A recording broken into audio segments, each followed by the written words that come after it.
All right, let's talk some more about Iran. We welcome back Aaron Cohen, Israeli special ops veteran and founder of Gideon, and Ellie Cohanim, former State Department deputy special envoy. Welcome to both of you. Aaron, but I want to talk to you.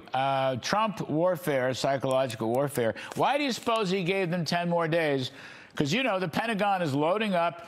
I don't know, the media reports may or may not be accurate, but I'll just say additional firepower is coming to the Persian Gulf theater. So why do you think Mr. Trump gave him another 10 days?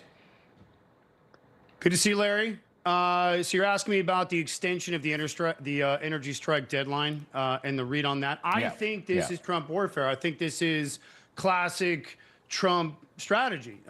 Everything he's been doing is unconventional. He's applying pressure without pulling the trigger, Larry.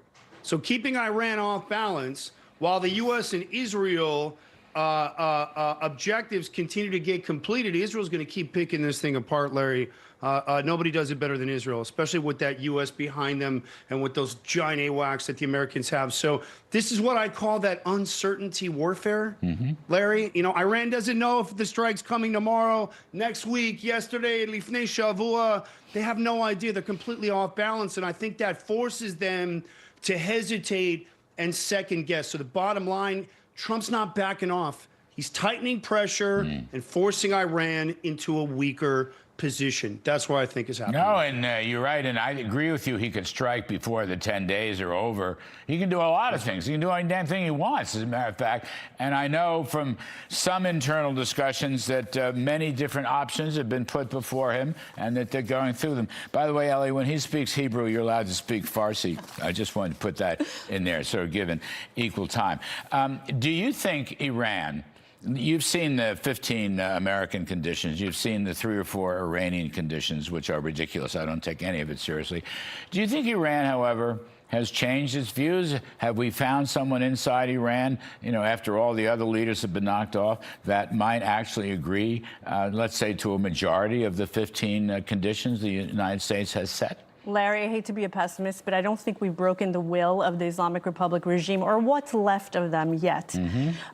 This is a regime that's fueled by their radical 12er Shia Islam, their belief in bringing the Mahdi, which is a messianic figure.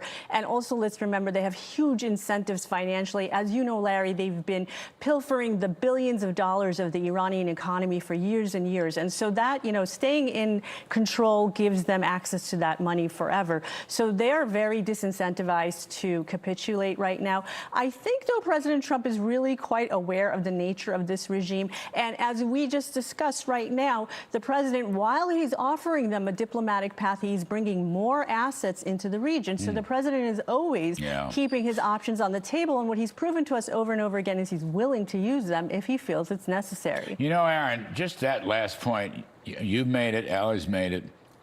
He's bringing more assets. And, you know, General King keeps saying this, and I think he's right. Our military is going to eliminate any of Iran's capabilities.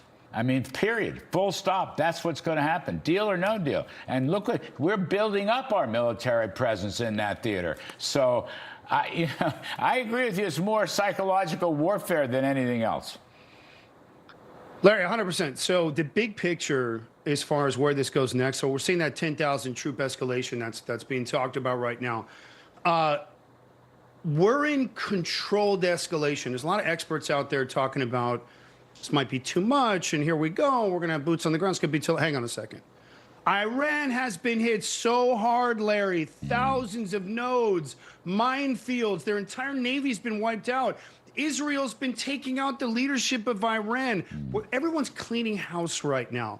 Iran has been hit so hard, they don't even know what direction to look in. But I want to say this, and to Ellie's point, they're not out.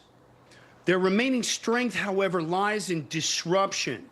And so the problem now, or what we're going to start seeing now, is that shift. So it's going to go from direct strikes to containment. And so I think Israel's going to continue to put the pressure. The U.S. is going to continue to put the pressure. The bottom line is that right now Iran is getting boxed in.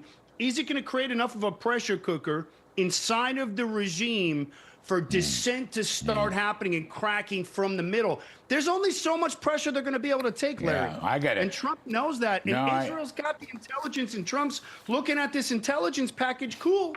We'll just keep slicing them up. Let's go. I got to get out. I hate turning you off. But I will say one thing. There's a regular army, and the change in regime may well come from the regular army, which we've left alone, by and large, not the Revolutionary Guard. Anyway, thanks to both of you, Aaron Cohen, Ellie Cohanim. We appreciate it. Coming up, we're going to talk